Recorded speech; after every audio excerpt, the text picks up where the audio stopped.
First of all, many thanks to you. It's an opportunity to discuss a very important and a very current topic that I have finished 1 year with Dr. Sabu's group. And today is my 12th talk. I feel very happy about it that I have crossed this milestone. So let us understand this topic a little more. Global warming, carbon emission. These are all terms which are regularly covered in the media today. And most of us are familiar with this. Discuss a little more detail into this. We are going through a very difficult phase in our life at this point because humanity has hurt Mother Nature, negligent attitude towards environment. And there's a little bit of rebellion from the Mother Nature, which we are seeing in the form of frequent high volume rains, flooding, and landslides, and so many other disasters which are happening to us. All this could be due to some other reason, which we will try and understand very briefly in the initial, after which we cannot reverse it. So there is a need for reversal. Everybody agrees. The UNO had stepped into this way back in 90s, but much attention was not paid to whatever the UN body was saying. It's only by 2015 this topic attracted the attention of political leaders. And from then onwards,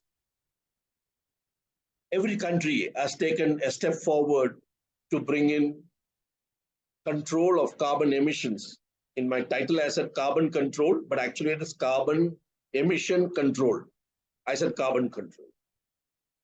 India has also done some steps to make sure that we should control the emissions of carbon dioxide from our industries. So we'll have a look at all this in our discussion today. And I have structured my presentation in 3 parts. The first part pertains to what the UN has said to all countries, what they should do. The second part is what India has committed to the world body, what they will do by 2030.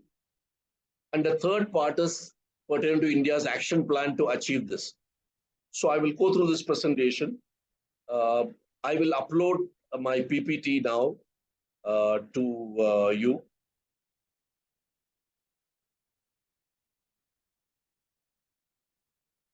Are you able to see my PPT? Okay, sir. Okay. Okay.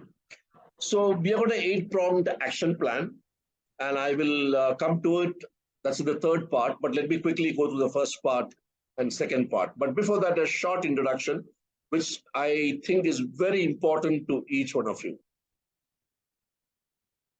About 250 years back, I'm going back to 250 years, but that is the time industrial revolution had come and many industries started functioning. So I'm going 250 years back when Earth's atmosphere had only 0.2% of carbon dioxide. Where did this carbon dioxide come from? All of us breathe out carbon dioxide. Every one of us. We take oxygen and breathe out carbon dioxide. And few other industrial activities, small activities were there, some agricultural activities were there. So there was very small amount of CO2 released to the atmosphere.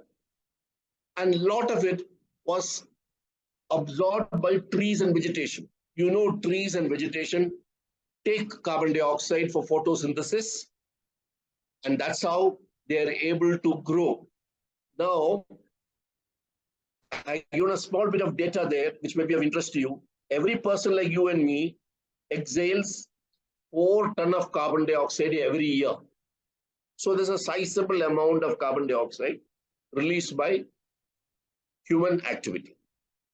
Now, when the sun's light energy hits the Earth's surface, part of it is reflected back as infrared energy. It goes towards the atmosphere and then travels beyond, tries to travel beyond the atmosphere, the infrared waves, but the CO2 stops it. The CO2 layer stops it. So in earlier days, 250 years back, because CO2 was stopping this infrared energy, the atmosphere was keeping the Earth comfortably warm. It was not very cold in the night. It was still keeping it warm. Now what happened?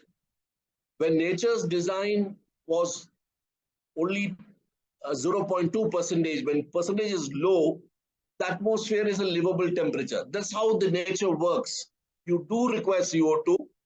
CO2 is required to trap the heat and keep it at a reasonable temperature in our atmosphere.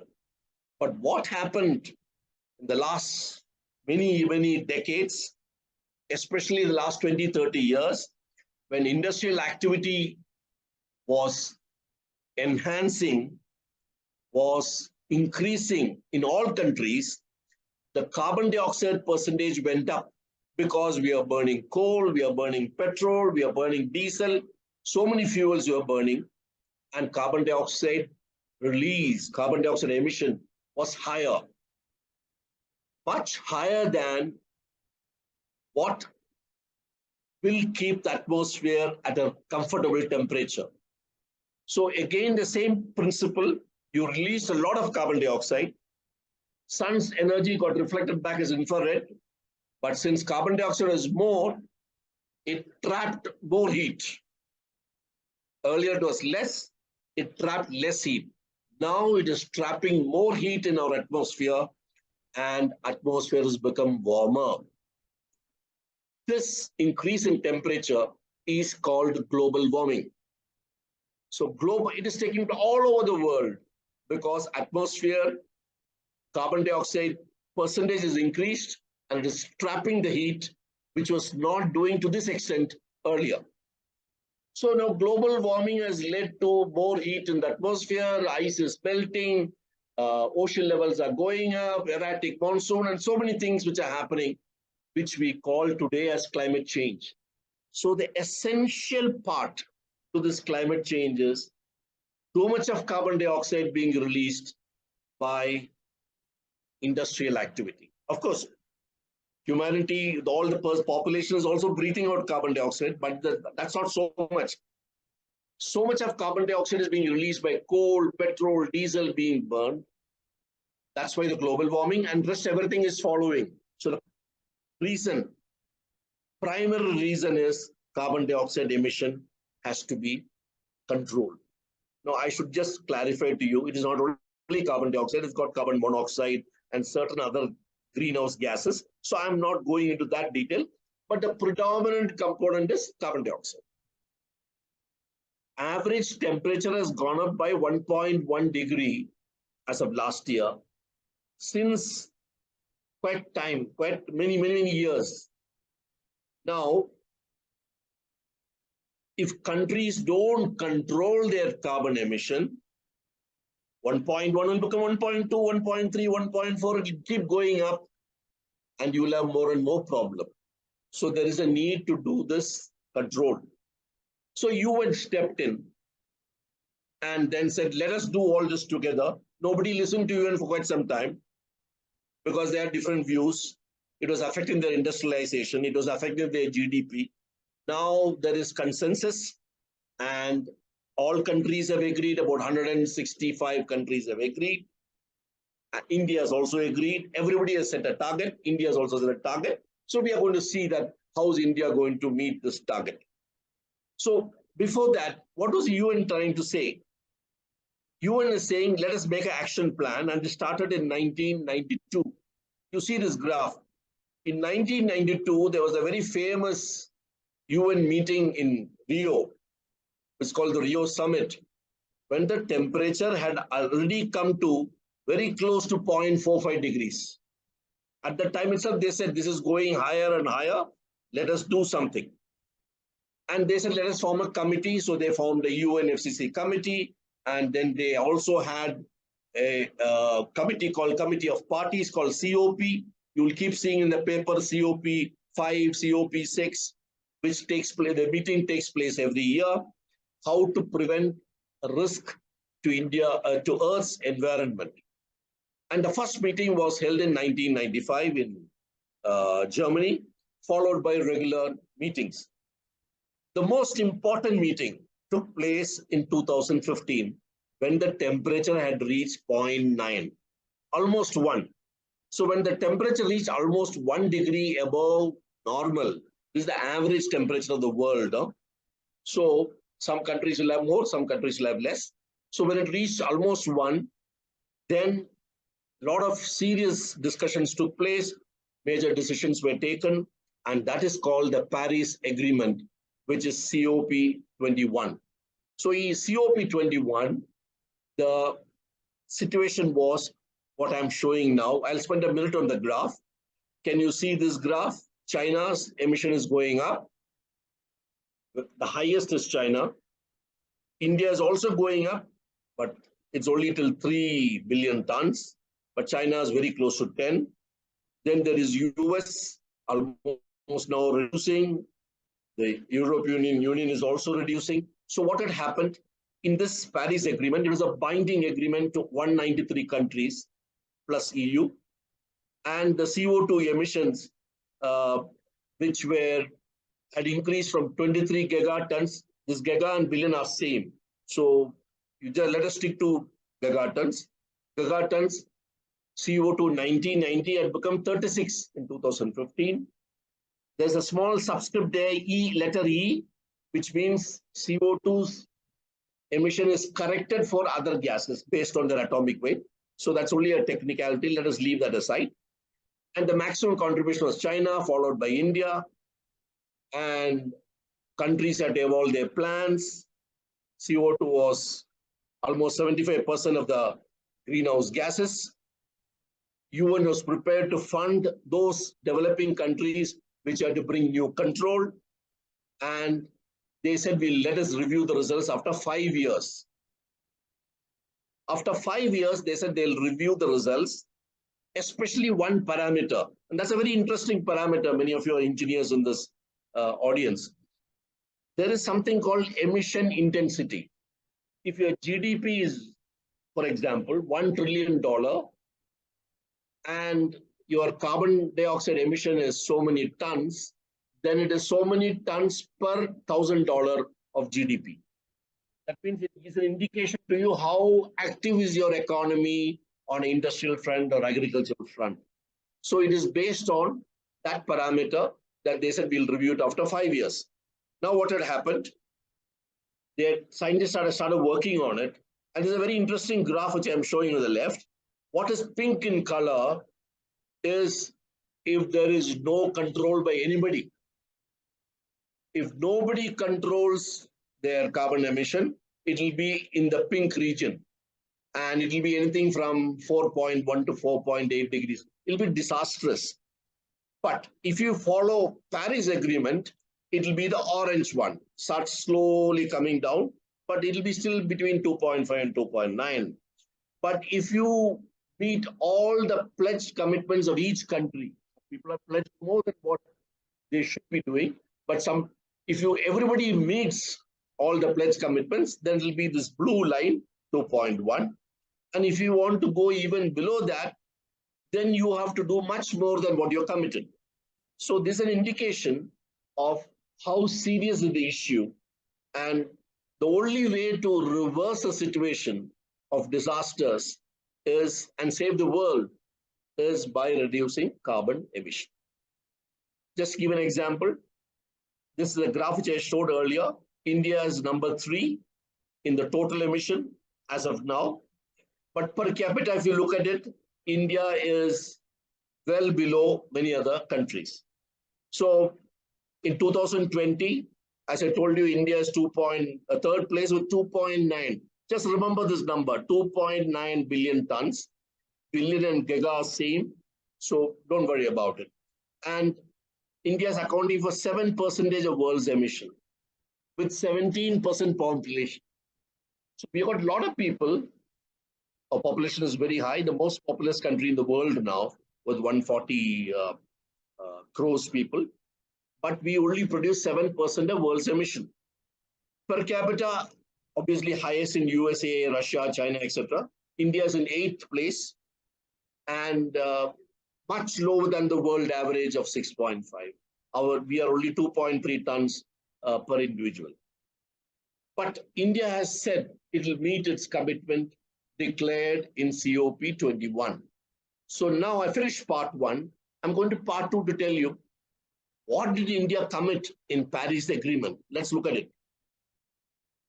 India's commitment at Paris, which is COP21. It was the 21st meeting, but there are many meetings thereafter. So in this part, I will cover India's commitments which have been given in many COPs after Paris also. So let us look at what happened in Paris Agreement.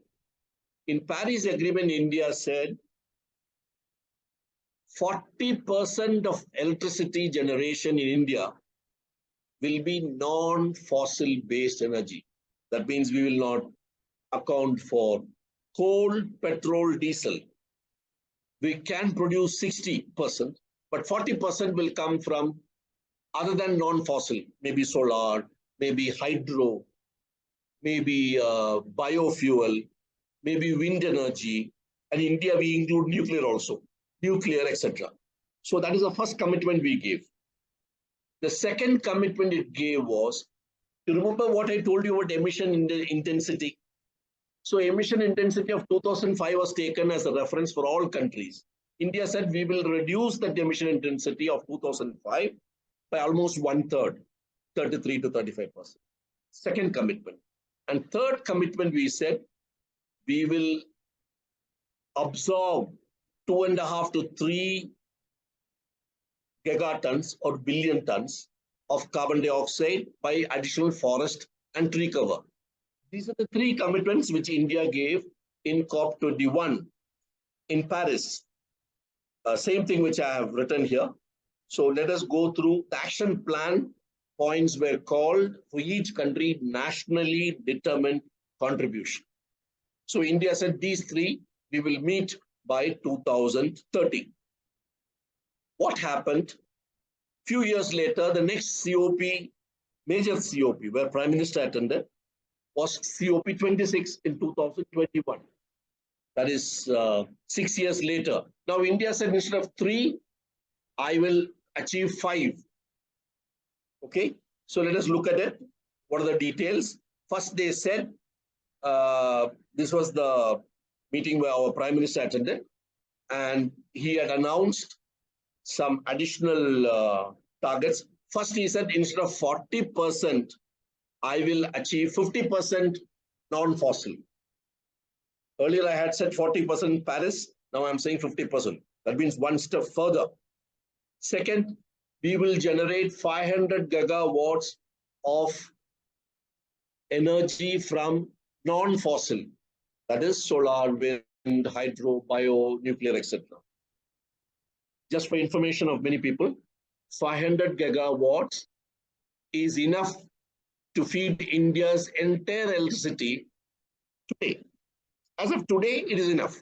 But the years to come, more electricity will be required. So by 2030, they said we'll produce 500 gigawatts of energy from non-fossil, which means some electricity will have to be still produced by fossil fuel. Just remember that. Even though this commitment is 500 gigawatts, something will have to come from coal, something will have to come from natural gas, something may have to come from diesel, etc., etc. Then the next one was, you remember carbon intensity of 2005? We had said we'll reduce by 1/3, 33%. Now we said we'll reduce by 45%. It's a one step further. And we will reduce only 1 billion ton of carbon emissions by afforestation. Now, this is a reversal. In 2015, India had said 2.5 to 3 tons we will absorb by tree cover, afforestation. But now they reduced it to 1 billion ton. While they increased other targets, but this target they reversed by almost 40%. So we'll talk more about it in our action plan. And I'm not talking about net zero. The net zero is 2070. We'll talk about it in another lecture later. So the next meeting took place in Dubai, and the motto was from mindless destructive utilization. That was the motto of the COP meeting which took place in Dubai. That means we should not utilize the Earth's resources mindlessly and in a destructive manner. Instead, we should do mindful and deliberately consume the Earth's resources. In this case, Earth's resources are coal, fuel, diesel, petrol, etc. So this is the meeting in COP27. I'm sorry, it is not Dubai, it is Egypt in 2022. Correction, it took place in Egypt. And in this meeting, 50 million pounds, $50 million was committed for the next 5 years for by developed countries, for developing countries. So some money will come, including to us, because we are also a developing country. And few other points got discussed regarding water security, disaster management, wind energy, etc. But important point for us, India set up a pavilion in COP27 at Egypt called LIFE. And many of us have taken part in LIFE demonstrations and other protocols in our respective institutions. It's living for the environment. LIFE was set up by India, and it was very well received in COP27. That's the last meeting. But the next meeting is going to take place in Dubai in COP28. It is November 23, and where they would look at the various progress and their mottos, connecting minds and creating the future. So the world as such, the countries, 193 countries have put their heads together, and they already come to a conclusion. We have to connect our minds to create the future of the world, future of the earth for the next generations. Otherwise, we'll be handing over environment which is completely ravished, and we would be having disasters after disasters. So India's action is going to come under close observation in the next COP28. I finished with the second part. Now I am coming to the last part. A bit lengthy it will be, but I have to go through 8 action points. So let us start. What is India's 8-pronged action to meet the targets of COP26 in 2021, which our Prime Minister addressed, where we enhanced 3-4 targets, but we reversed 1 target. So all this will be covered in this action, in this part. But before that, let's look at the India's emissions as of 2020. You look at coal. Maximum is coal. India has got nearly 70% from coal. Balance 20-odd% is from oil. And our total emissions around 2.8 billion. I had told you in 2022 it had become 2009 billion. And it is important. Just remember, our fertilizer plants, our steel plants, our thermal power plants, most of them burn coal to get their products. There's a reason for it, why they burn coal.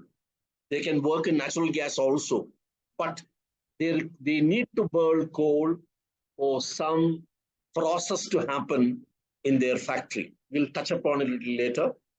As I told you, 22% is by fossil fuel, mostly used for road transport, water transport, trains, aviation fuel, etc., etc. And 7% is by natural gas, which are used in some power plants. So there are only some power plants in India which work on natural gas. Majority of them work on coal. So what will happen to electricity generation to us? if coal is not to be burned, how are you going to manage? That's an interesting point. I will touch upon it as we go along. So India's 8-pronged action, I'll just say 1, 2, 3, 4, 5, 6, 8. First one, generate as much solar energy as possible. Next, harness wind energy to the extent we can do it, both onshore as well as offshore. We haven't started offshore yet, but soon we'll be starting. Decarbonize steel and fertilizer plants. How are you going to do this? This is going to be an interesting one for those of you engineers in this audience. We're going to decarbonize the steel and fertilizer plants by some other process change. And we will not allow coal to grow further. Whatever we have done up till now, we will try and keep it there only, no further growth or very little growth for coal-based thermal plants, even though they are the most dangerous because their content, especially Indian coal ash content is very high. So they produce a lot of carbon dioxide. So government has decided limit the growth of coal-based thermal plants in the years to come. Don't shut down, but don't allow to grow. Bring in electric mobility, that is electric scooter, electric car, electric train, etc., etc. Get into extensive afforestation. You remember in COP26, we reversed our target. We brought it down, saying obviously there is a doubt whether you could do that much afforestation.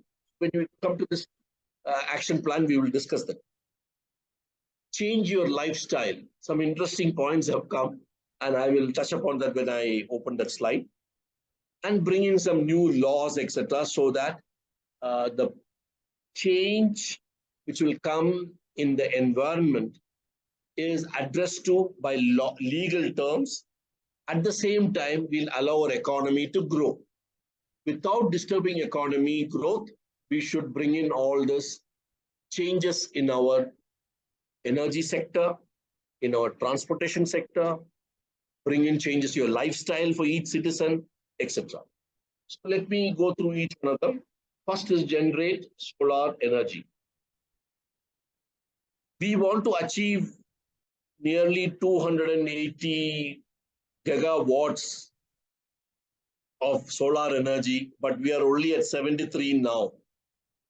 So we have to jump to 200, nearly 200 more we require the next 7 years by 2030. I don't know how we will do it, but the government has got some plans to do it. I'll just share with you. So solar energy, just for background, in 2010, we are happy with 20 gigawatts. In 2015, we made it 100 gigawatts with a condition. 60% will be like solar farms, like you have seen solar farm in Netimbasheri Airport. That's a solar farm. And 40% will be rooftop panels, like people have solar panels on top of their terrace. That is called rooftop panels. 40% will come from rooftop. But so far, we have achieved only 73. But the major shortfall has been rooftop. Rooftop has not expanded the way it was expected. But for 2030, we have set a target of 280, which means every year we should add on 26 more. In addition, we have approved 20 million solar water pump for farmers. Today, farmers are using electricity to run their water pump. And that electricity is coming from a thermal plant. And in that thermal plant, we are burning coal. So to stop burning lots of coal, government has decided you don't run the solar pump on electricity, run it on solar pump, and 20 million solar water pumps have been inducted. It is under distribution to farmers so that during daytime, they'll be able to pump water using solar energy. This is a great innovation which has been done by one of our industries. And government has launched PLI. I hope people understand. PLI is production linked incentive. You produce more in a factory, produce more in your industry, you will get tax benefits from the government. 11 firms have been given PLI scheme to produce that much of solar panels, which are required for our target of 280. As it stands, target 280 seems to be realizable. And India will move up from the present position of fourth position in solar power. We have number 4 in the world.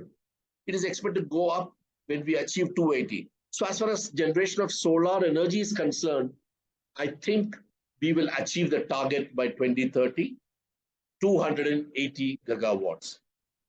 Now let us look at wind energy. This map is very interesting. Wherever there is red color, that means there's wind energy available, including in Ladakh and Leh. Lots of wind energy is available on the west coast, not so much on the east coast. This is primarily because our wind patterns are like that. So to harness the wind energy, India is today already the 4th in the world now with 42.6. We've got huge potential. We can go up to 650 as per a study.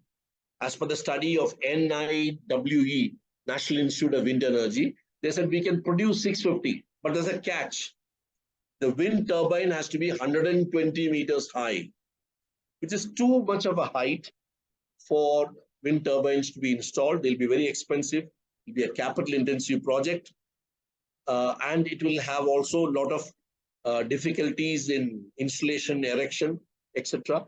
So 120 meters height is too much. So we may be able to do at 80 meters when you can get 100 gigawatts of power, wind energy power. Maximum is in Gujarat. You can see the map. Karnataka, Rajasthan, Tamil Nadu, and Maharashtra. These are the places where you will have maximum power. And in addition to what I have told you, 80, in addition to the 100, 70 will come from offshore wind bank from Gujarat and Tamil Nadu. And this has been a recent change as far as law is concerned. Government has already come out with the documents for outsourcing private industry to set up offshore wind farms. It has already started in the US. It started in a big way in Europe. So it is expected that in India also it will follow, and it will be a part of our overall energy matrix. Now, there's an issue. When you want to have solar and hybrid, the major resource which you are eating is land. You want to set up a solar farm, you require huge areas of land. You want to set up a lot of windmills, you require huge areas of land. So you find there is a difficulty in allocating land to industries for either solar farm or for windmills. So electrical engineers are looking at how to combine windmill and solar in a hybrid station so that either of the energy is available, and we'll be able to maximize the use of land as well as the grid, because after all the power has to go to grid. So the grid doesn't have to go to many places. When there's a hybrid farm, it can go in a focused manner where it will get both solar as well as wind energy. So government has also approved 100% FDI and tax incentives for wind sector. Okay, now let us see steel and fertilizer plant, how we can tell them to live without much coal. So let us see that. You look at it, the industries take around 25% of emissions, primarily because they are burning coal. For electricity generation, we have no option.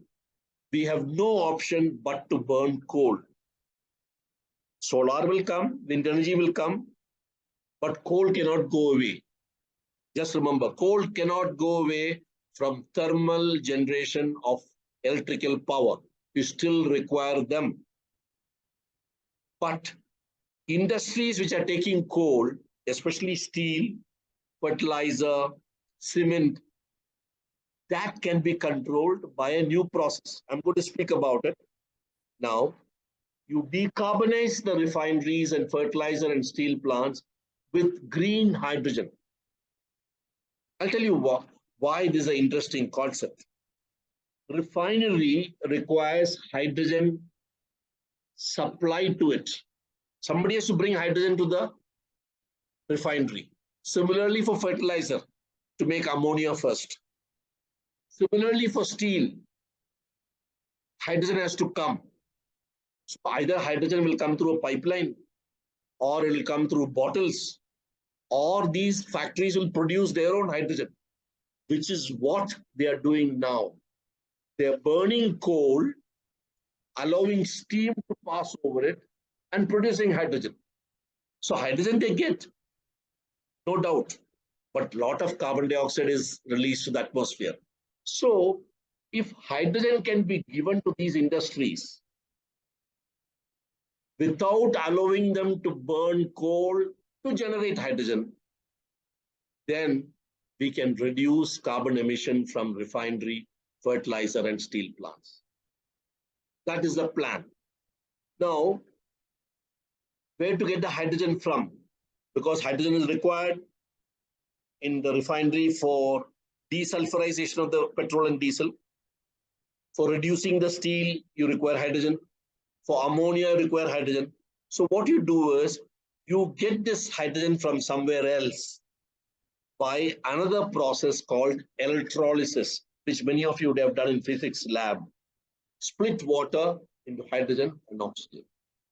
Now, not in a lab, in a huge factory, you split water into hydrogen and oxygen and take that hydrogen. But for splitting, for doing electrolysis, you require electricity.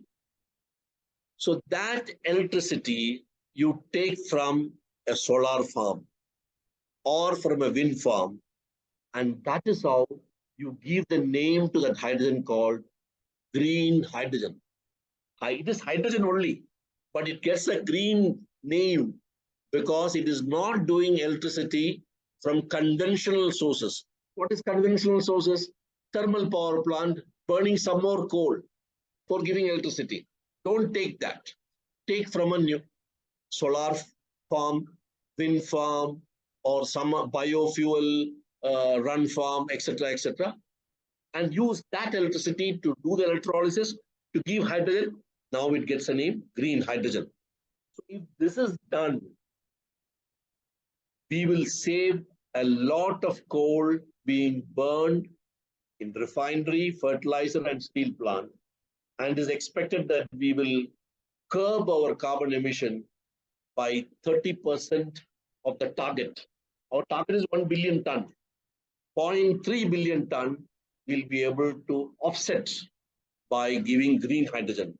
And it's not only we want green hydrogen, all the countries abroad, all of them want green hydrogen for similar purpose, but they don't have enough solar energy, they don't have enough wind energy. You remember India is fourth in both this category. So India is also looking at export green hydrogen in a big way to other countries in the next 4-5 years. It's good for economy as well. So decarbonizing these refinery, fertilizer, steel, these are all called hard to abate industries. They don't give up their habit of producing hydrogen from coal. They have to give up and instead give green hydrogen by some pipeline from an electrolysis plant. All this can be co-located to their factory. The same factory premises, you have an electrolysis plant, you have a wind farm, you have a solar farm, whatever is required, and produce the hydrogen. Now let us see limiting the growth of coal-based thermal plants. As I told you, thermal plants have to continue. You cannot stop them using coal. We have to generate electricity through coal, a significant part through coal. Some are from solar, some are from this. But let us see how the trend is going to be. If you look at this graph, it's an interesting one. Today, we are producing 416 gigawatts of power in the country. We are producing. 57% is from fossil fuel, which is coal, little bit of diesel also, but mostly coal. Now, you look at this table. In 2022, our total is 415 or 16, out of which 214 comes from coal. 24 is coming from natural gas. So these two put together is fossil fuel based conversion to electricity, which is 57%. And nuclear is only 7, hydro is 47, solar is 69. I told you 73, but 73 was a March 23 figure. In 2022, it was only 69. Wind is 43, bio is 11. So you find your non-fossil is only 42% as of 2022. But we want to change it. The government says, let us keep the coal around the same value. It is 214, maybe small increase to 267 something, but not much. Gas also same level, 24, 25. But nuclear will go from 7 to 19, hydro will go from 47 to 61, solar will go up to 280. We discussed this earlier, it's achievable. Wind will go to 140, we discussed this earlier. And biofuel go 25.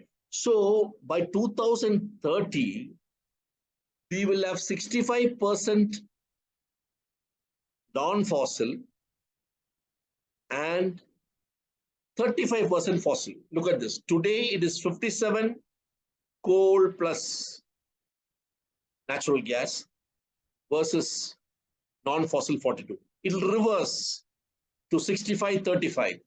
So please remember our target one was 50-50. We are exceeding target one comfortably as far as non-fossil component of our energy matrix is concerned. I want to ask you one question. Why do you want 817 gigawatts of power? Because our economy is going to grow. Industries are going to grow in the next 7-8 years. And of course, we are selling some power also to Saudi Arabia and Nepal, etc. So we are generating 817 gigawatts of power by 2030. We are going to generate. So we are changing the composition, more non-fossil fuel and less of fossil fuel by 2030. 65-35, much better than what we thought. Let's come to electrical mobility.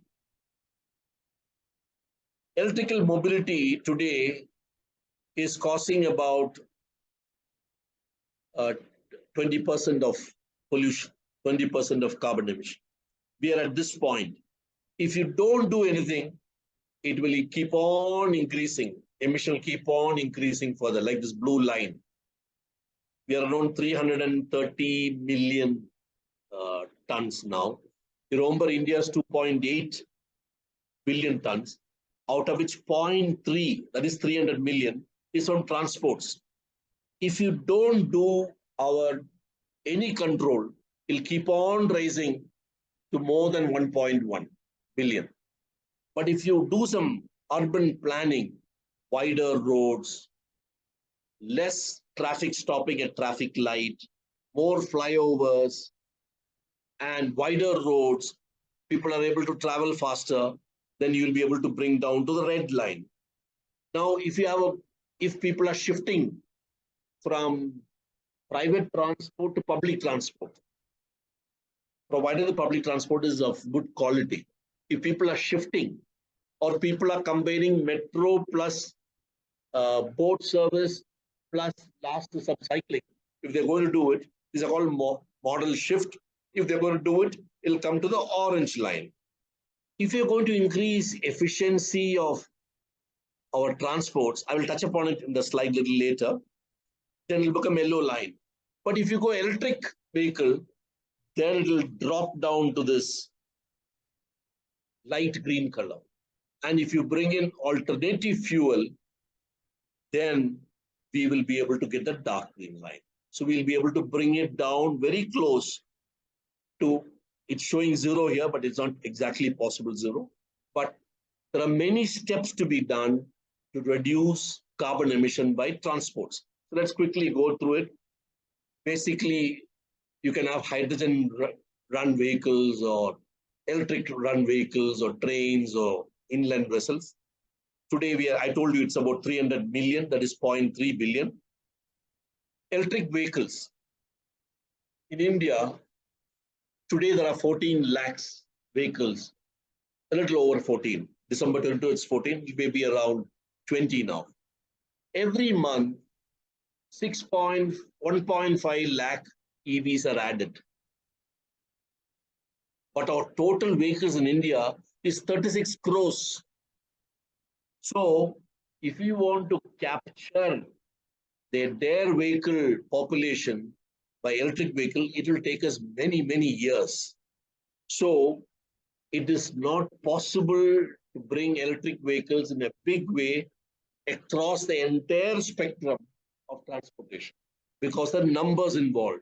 Please remember, electric vehicles also require battery. Battery requires lithium, and lithium we don't have. We have to import, and it's available only in China. So there are a lot of other issues in supply chain and availability of components. So there are difficulties in EV becoming very, very popular. Definitely, it will take much more than 15 years for us to capture this target. So what has government done? Government said they introduced PLI scheme for electric vehicle manufacturing called two scheme, FAME 1, FAME 2. I will not go into details, but they introduced PLI scheme for vehicle manufacturers so that they produce more, they sell more, and petrol and diesel consumption comes down, less emission. They brought a policy for scrapping old vehicles. If you're having more than 15 years a vehicle, the scrapping policy was changed. If you sell the car, you will get a rebate on a new car. This is the policy which government brought. You sell off your old car, which is more than 15 years, you will get a discount on the new car. Then they brought a new type of fuel called E20. It is not available in Kerala now. It will take some time, but it's already made and operationalized and distributed in Northeast. In Assam is the refinery. It is blended with 20% ethanol, which produces less carbon emission. So that is the new alternative fuel which has come. Of course, hydrogen run vehicles are also trying to compete in the market. After doing all this, after doing everything, I don't think in India we will be able to reduce carbon emission in transportation by more than 30 million. That is 0.03 billion because of many constraints which we have. So on the mobility sector, we don't expect much carbon emission to come down. You may have new cars being produced as per new Bharat standard, by which the emission control is there, pollution check is done frequently, etc. But EV cannot substitute diesel or petrol-driven vehicles in the near future. It will take time. So let's go back to see the next one, afforestation. It's interesting. India wants 1 billion ton to be reduced in emission.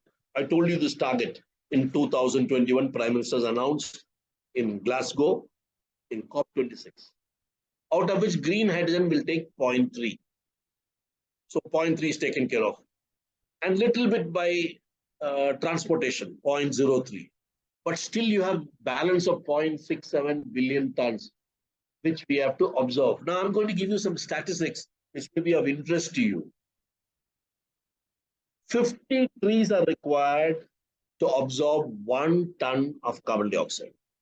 1 ton of carbon dioxide you want to absorb from the atmosphere, you require 50 trees. You know trees absorb carbon dioxide.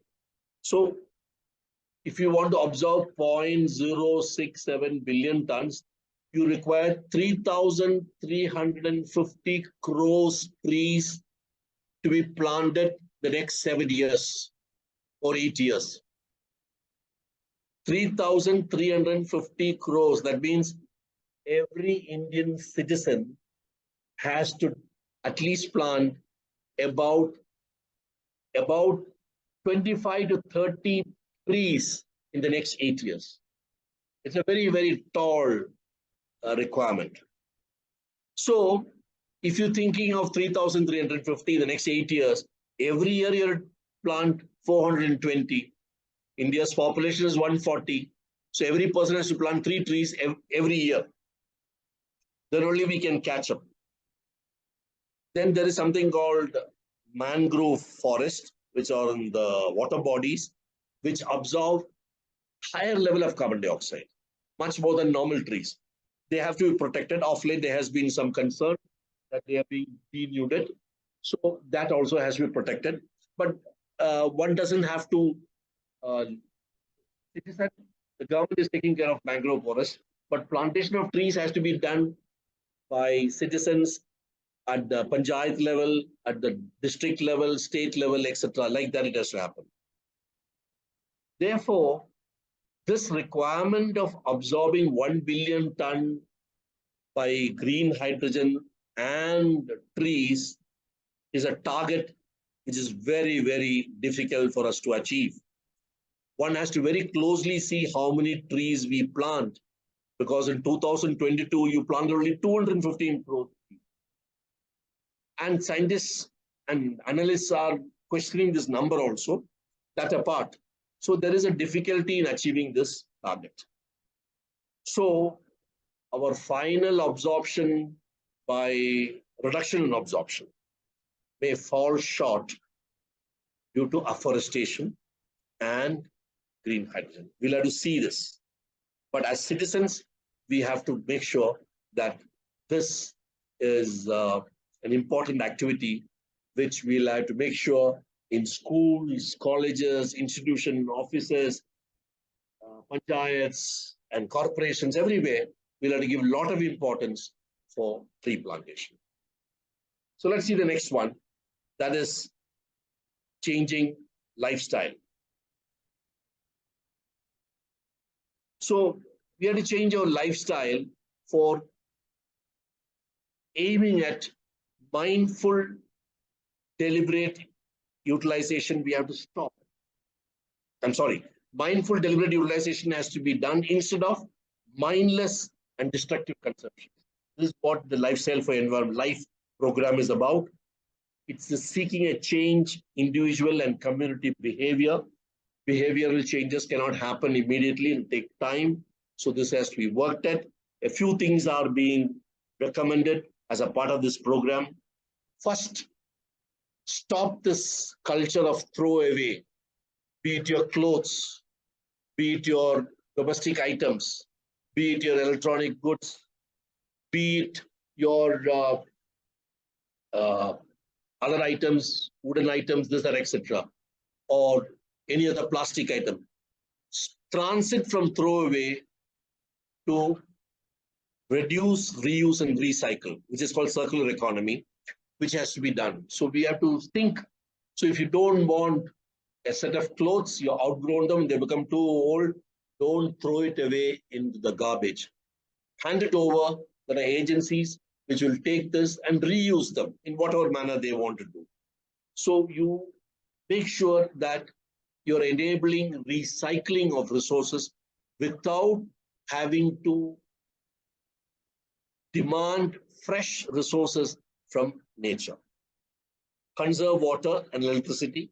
Water we already talked about because that's a very important component for sustainability. Electricity, of course, you have to conserve. Otherwise, you will be wanting thermal power plants to burn more fuel. Plant a tree. Actually, it's not one tree. You have to plant many trees in a year. Try to use public transport as much as possible if it is good enough so that you can avoid private vehicle, and share vehicles wherever there are regular journeys, going to office, going to school, or going to some other place. Try and share vehicles. Important. Shift your diet from meat to seafood proteins. Why? Meat requires much higher value of virtual water, which is another scarcity. which will affect our sustainability, while seafood does not require so much of virtual water. So these are the things which have been suggested by the shifting in this. Now we come to what are the other issues regarding regulatory measures. As per government report, which is submitted to UN in 2021, we have already achieved 20% reduction in emission intensity. I told you about emission intensity, so many tons per $1,000 in GDP.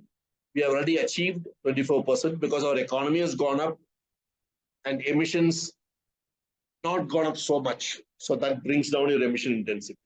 If you can, economy is going up and emissions are coming down, then the savings is even more. So we already achieved 24%. Domestic carbon market legally has been activated December 22. That means you can sell carbon, what you have saved, to another industry which is looking for carbon savings. So this trading has been permitted by the new bill on energy conservation. Sometime in December 22, new law has come. All domestic appliances are labeled with energy efficiency grading by Bureau of Electrical Energy.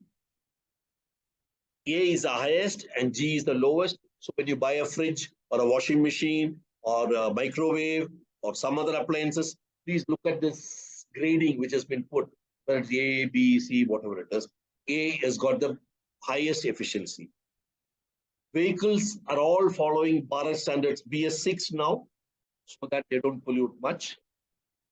National Air Quality Index has not changed since 2009, and there's a change required. This is one area where regulatory measure has not kicked in. And because we have done all this, and since we have produced a lot of solar energy and wind energy, India stands number 8 out of 63 countries in our efforts to bring climate change.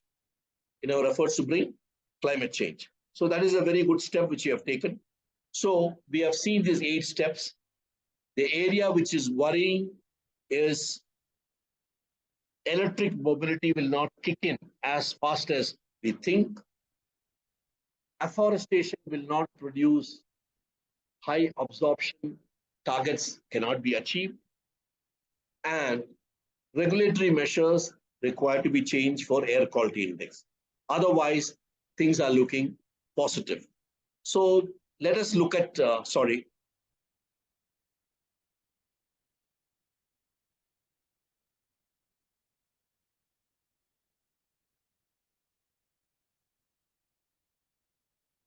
Okay, so let us look at a summary of our carbon targets and likely results.